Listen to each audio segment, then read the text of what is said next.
Buat generasi muda NU, yuk kita bawa agama sebagai payung moral, bukan baju politik, bukan identitas politik, bukan juga sebagai alat politik. Setuju gak kira-kira? Makanya NU kembali ke khitahnya. NU bukan partai politik, tapi NU boleh kemana saja. Mengapa NU bukan partai politik? Karena dikhawatirkan ketika kita korupsi, NU-nya yang rusak. Biarkan kader NU mau kemana saja. Ini pesan yang kedua. Generasi muda NU sedang dihadapkan dengan era post-truth, era pasca kebenaran, di mana kebohongan yang disampaikan berulang-ulang akan diterima oleh khalayak sebagai kebenaran. Dan sudah terbukti masyarakat kota sudah banyak yang terpapar gara-gara WhatsApp dan lain sebagainya. 2, 3 sekarang. Tantangan yang ketiga adalah tantangan harmoni hidup beragama, berbangsa, dan bernegara. Dan NU adalah organisasi, baik secara jam'iyah maupun jamaah, secara struktural maupun secara kultural, yang paling akomodatif menerima perbedaan pendapat. Sesuai dengan sabda Nabi, salatun fi aslil iman, 3 perkara yang menjadi pokok dasar keimanan. 1, al-kufu amman qala la ilaha illallah. Kendalikan diri kalian kepada orang yang masih mengucapkan kalimat la ilaha illallah. Wala nukaffiruhu bidzambin. Jangan kita mengkafirkannya karena dia berbuat dosa. Makanya kiai-kiai NU paling tidak mudah mengkafirkan orang, bahkan tidak mau walaupun orang melakukan dosa besar. Di NU begitu, nggak main kopar kafir. Wala nukhrijuhu minal Islam bi'amalin. Dan jangan mengatakan orang itu sudah keluar dari Islam walaupun dia melakukan satu pekerjaan yang menyimpang sekalipun. Ini pedoman yang dikatakan Nabi, yang disabdakan Nabi, dan NU pegang betul itu. Makanya buat generasi muda NU maupun Nahdliyin dimanapun anda berada, pegang satu hal: al-kufu amman qala la ilaha illallah. Kendalikan diri kita terhadap orang yang masih mengucapkan kalimat la ilaha illallah. Apapun madhabnya, apapun firqahnya, bagaimanapun fikrahnya, manhajnya, madhabnya, selama dia masih mengucapkan kalimat la ilaha illallah, dia tetap saudara muslim kita. Setuju nggak kira-kira? Buat generasi muda NU, jangan terlalu ta'assub sama NU-nya, jangan. Tapi ingat, tanpa NU bisa bubar nih republik kita. Oke, bukan mengecilkan yang lain ya. NU, Muhammadiyah, 2 organisasi besar yang telah terbukti dan terpercaya mampu menjaga NKRI. Kalau nggak ada 2 ini, remek kita. Bisa perang kayak Suriah, Yaman, Irak dan lain sebagainya. Makanya di NU 1, sudah kafah, selesai persaudaraan antar orang sesama kaum muslimin. Selama mengucapkan kalimat la ilaha illallah, walaupun kita beda, hargai perbedaan itu. Dan yang berikutnya terkait dengan harmoni hidup berbangsa dan bernegara, ini yang membuat saya sampai menitikkan air mata dan bangga menjadi Nahdliyin. Apa itu? NU pada tahun 2019 merekomendasikan penghapusan sebutan kafir kepada warga negara non muslim. Keren banget. Tepuk tangan dulu kira-kira. Tepuk tangan dulu. Keren banget. Hanya orang-orang bodoh yang nggak ngerti itu. Pikir dia ngubah Al-Quran, pikir dia bukan Quran yang kita ubah. Disitulah saya merasa NU, Nahdlatul Ulama, bukan cuma organisasi, tapi NU benar-benar kumpulan para ulama. Berbahagialah kita menjadi NU. Karena begini, dalam konstruksi hidup berbangsa dan bernegara, kalau kita pakai istilah kafir, orang kafir itu warga negara kelas 2. Dia nggak punya hak apa-apa. Dia wajib membayar upeti kepada negara. Namanya kafir. NU yang merekomendasikannya. Indonesia bukan Darul Islam, tapi Indonesia adalah Darussalam, yang dimana tidak ada sebutan kafir terhadap warga negara, yang ada adalah ghairul Islam, non Islam. Ada pengalaman menarik pada tahun 2019 itu. Jamaah saya, bukan jamaah, teman, namanya Miss Yin Lia, Chinese, janda. Waduh, kalau Romo Kiai Mustafa Wakianto mau tanggung jawab nggak apa-apa lah, janda itu. Jadi dia WA saya sederhana, Ustadz, apa? Saya sering nonton ceramah ini sebutinnya, nggak enak ya, karena kita tampil di media sosial ini. Kata Ustadz itu, kami ini kafir semua. Menurut pendapat Ustadz apa? Saya jawab sederhana, Anda bukan kafir. Lo apa namanya kami ini? Non-Islam. Jadi Miss, kata saya, karena dia guru bahasa Inggris ya.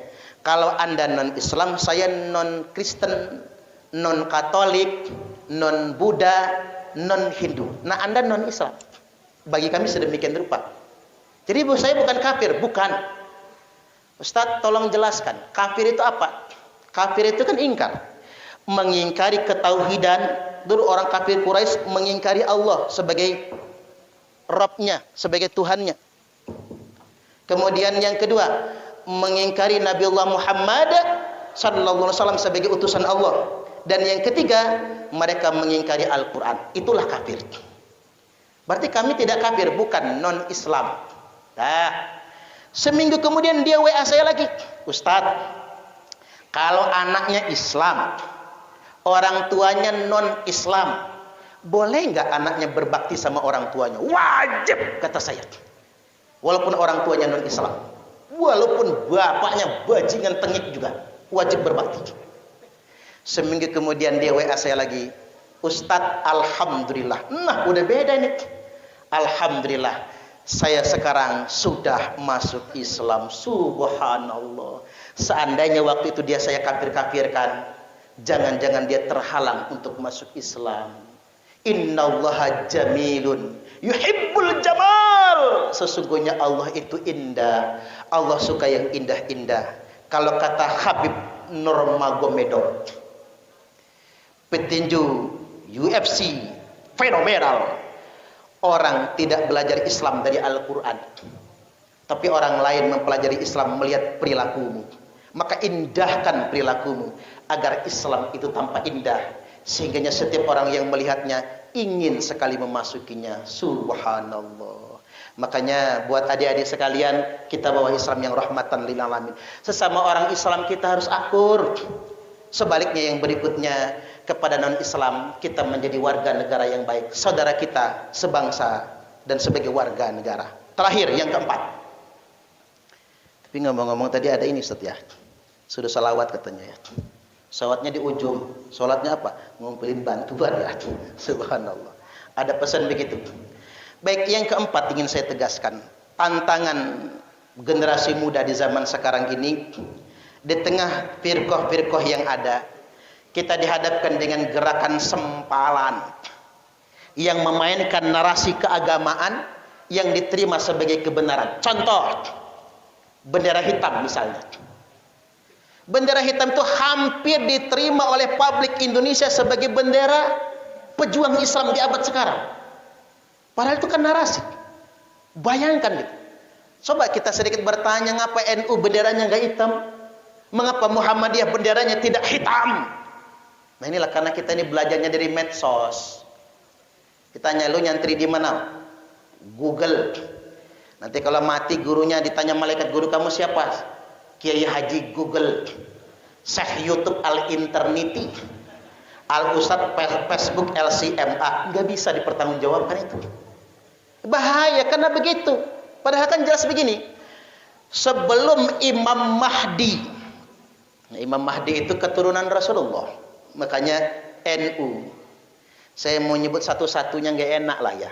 Kayaknya sih satu-satunya jamaah dan jam'iyah Nahdlatul Ulama yang paling memuliakan habaib, keturunan Rasulullah sallallahu alaihi wasallam. Makanya kalau ingin belajar memuliakan zuriat Rasulullah, nggak bisa belajar di mana-mana, hanya belajar di NU. Makanya NU adalah organisasi yang paling siap menerima datangnya Imam Mahdi. Ya Bayak, paling siap menerima. Dan Imam Mahdi itu bukan sesuatu yang nyumput. Zahir Imam Mahdi itu, dia dari nasabku, kata Nabi. Kalian akan mengenalinya dengan mudah sekali. Jadi sebelum Imam Mahdi muncul, semua yang mengibarkan bendera hitam itu bendera hitam palsu, apapun namanya. Nggak enak nyebut organisasinya ya. Apapun namanya, yang pakai bendera hitam palsu. Keterangannya apa? Idza ra'aitumur rayati sud. Apabila kalian semua melihat bendera hitam dikibarkan, falzamul arda wala tuharriku aydiyakum wala arjulakum. Kalau kalian semua melihat bendera hitam dikibarkan, tetaplah di bumi kalian masing-masing, mantapkan kaki kalian, wala tuharriku aydiyakum wala arjulakum. Jangan gerakkan tangan kalian, jangan gerakkan kaki kalian, jangan ikut-ikutan mereka, karena itu kelompok bendera hitam palsu. Coba semua penceramah, semua mubalik se-Indonesia ini sampaikan kepada umat, bendera hitam yang dipakai sebelum Imam Mahdi memimpin itu bendera hitam palsu. Nah ini yang disampaikan berulang-ulang. Masa santri mengatakan itu bendera tauhid, bendera ini itu dan lain sebagainya? Tauhid nggak punya bendera. Tauhid itu la ilaha illallah. Yang paling banyak ucap kalimat tauhid siapa? Orang NU. Tiap malam tahlilan, la ilaha illallah, la ilaha illallah. Tuh sudah jelas buktinya. Makanya saya berharap betul kepada para mubalik terutama, karena corong tuh speaker-speaker umat ini, sampaikan ini di mana-mana di khutbah. Saya menyampaikan ceramah macam begini, 3 masjid mecat saya jadi penceramah, dipecat bahasa kasarnya. Ustadz mohon maaf, mulai Ahad depan bukan Ustadz lagi yang ngisi di masjid kami. Karena ngapa? Sudah terlanjur menerima bendera hitam itu adalah bendera perjuangan. Jadi ketika kita luruskan rasanya sakitnya bukan main. Kata Imam Ali yang pakai bendera hitam sebelum Imam Mahdi itu, qulubuhum kazuburil hadid. Hati mereka keras seperti baja. Diingatkan malah ngelawan. Kita himbau balah dia mengkafir-kafirkan akan sedemikian rupa. Nah, makanya buat generasi muda NU, di Unila juga banyak lah yang suka bawa bendera hitam itu. Kadang-kadang salah lagi. Mohon maaf, saya termasuk setuju dengan ulama Aceh mengharamkan nulis kalimat tauhid di peci. Saya tinggal lihat, mohon maaf kalau ada ya. Kalau Nahdlatul Ulama di peci boleh, kan itu bukan kalimat suci, nama organisasi, boleh. Nulis la ilaha illallah di peci. Takut lupa masuk toilet main kencing aja. Itu kan termasuk merendahkan kalimat tauhid. Nulis kalimat tauhid di topi sebaiknya jangan. Kalau ulama Aceh mengharamkannya. Nulis kalimat tauhid di baju jangan, bukan tempatnya itu. Ketiban nyuci diinjak-injak bajunya. Jangan. Termasuk begini. Anda pernah beli tikar enggak ornamen bendera Piala Dunia? Kalau Anda bendera tikar peserta Piala Dunia, tikar peserta Piala Dunia, pas Arab Saudi masuk, bendera Arab Saudi dicantumkan di situ, la ilaha illallah Muhammadur Rasulullah. Duduk kita di situ. Termasuk merendahkan kalimat tauhid. Jadi hati-hati penulisan kalimat itu, jangan sembarangan. Itu bukan pada tempatnya. Termasuk mbak-mbak ya. Ibunya Isri juga. Kalau pakai kalung, liontinnya jangan lafzul jalalah, jangan Allah. Karena nggak mungkin kan kalungnya diletakkan kalau masuk toilet, masuk SPBU toilet, kalungnya ditaruh di depan. Begitu keluar nanya sama yang tukang jaga kotak amalnya itu, kalung saya tadi mana? Nggak tahu kata dia. Udah masuk dalam kotak, kirain sumbangan. Karena ada lafzul jalalah, harus kita tinggalkan. Nabi pakai cincin tulisannya Muhammadur Rasulullah. Wa idza dakhala indal khala wa du'ahu. Ketika Nabi mau masuk toilet, beliau lepas cincinnya dan kemudian ditinggal. Enggak boleh. Makanya buat mbak-mbak kalau nanti pakai liontin kalung, jangan Allah tulisannya, nama suaminya saja. Mustafa Wagiantoku sayang misalnya. Keren kan? Nama suami saja, jangan lafaz Allah. Kita ini suami Islami sih kadang ya. Kita polemik bendera hitam, termasuk begini. Terakhir saya ingin tegaskan, gerakan sempalan muncul neo-khawarij. Hati-hati dengan neo-khawarij. Makanya orang Islam beragama jangan garang-garang. Karena Islam itu rahmatan lil alamin. Nabi sallallahu alaihi wasallam bersabda, "Sayakhruju qaumun fi akhiriz zaman." Akan datang, akan keluar sekelompok orang pada akhir zaman nanti. Al-ahdathul asnan, usia mereka masih muda-muda. Makanya harus ada KMNU, harus ada PMEI, apalagi IPNU, IPPNU. Kita yang muda-muda ini menandingi mereka.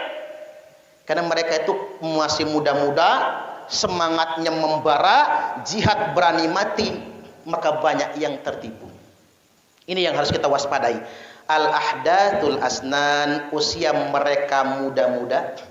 Sufahaul ahlam, otak mereka rusak. Karena apa? Brainwashing, cuci otak. Makanya di Unila tahun-tahun dulu ada kelompok Al-Qiyadah Al-Islamiyah. Orang Unila itu banyak. Bahkan mohon maaf, ada dosen Unila dulu yang ikut hijrah ke Kalimantan sama Ahmad Musodek, yang aliran Ibrahimi itu, Milah Ibrahim ya, aliran Milah Ibrahim. Sampai segitunya dosen loh. Subhanallah. Apa sebabnya?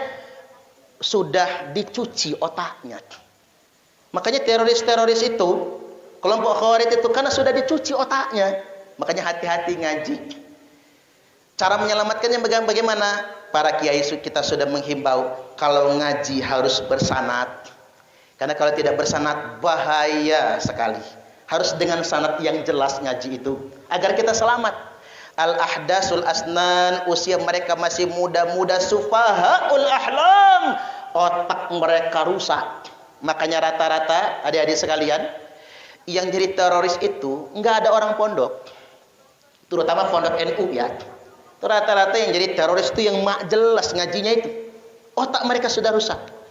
Yaquluna min qauli khairil bariyah. Tapi mereka selalu berkata atas nama perkataan khairul bariyah. Siapa itu khairul bariyah? Nabiullah Muhammad sallallahu alaihi wasallam. Makanya kata Nabi begini, akan datang suatu zaman yakhruju qaumun min ummati, akan keluar sekelompok orang di tengah-tengah umatku, yaqra'unal Qur'an, mereka semua membaca Al-Qur'an, walaisa qira'atukum ila qira'atihim bisai', bacaan Qur'an kata Nabi enggak level sama mereka. Bacaan Al-Qur'an mereka fasih, rata-rata mereka hafal Qur'an. Makanya kalau kata Dr. Ar-Razi Hasim, hati-hati rumah tahfiz. Karena rumah tahfiz yang gurunya tidak bersanad, ada, enggak banyak, ada yang disusupi kelompok ini. Karena mengapa? Laisa qira'atukum ilas qira'atihim bisai'in. Bacaanmu enggak seberapa dibandingkan dengan bacaan mereka. Wala sholatukum ila sholatihim bisai'. Sholatmu pun enggak sebanding dengan sholat mereka. Makanya orang Khawarij itu adik-adik sekalian, sholatnya menghabiskan sepertiga malam terakhir. Mereka menghatamkan Al-Quran paling telat seminggu sekali di dalam sholat. Saking rajinnya. Bacaan Al-Qurannya fasih, hafalannya mengalahkan kita semua. Sholatnya lebih rajin. Wala siyamukum ila siyamihim bisai'. Bahkan puasamu pun tak sebanding dengan puasa mereka. Tapi mereka kilabun nar. Mereka itu anjing-anjing neraka. Anjing-anjing neraka. Saya belum pernah membaca hadis sekasar ini kalimatnya. Belum pernah. Kecuali tentang orang Khawarij. Sampai ceramahinnya aja gak enak. Anjing-anjing neraka. Mungkin kita lembutin ya. Kiri-kiri neraka. Ini lembutnya ya. Loh mengapa? Bukan sholatnya yang salah, bukan puasanya yang salah, bukan Al-Qur'annya yang salah, bukan hafalannya yang salah. Yang salah keyakinannya. Dia merasa dirinya paling benar, yang selain dia kafir semua. Makanya jangan ikut-ikut kelompok begitu, hati-hati ngaji.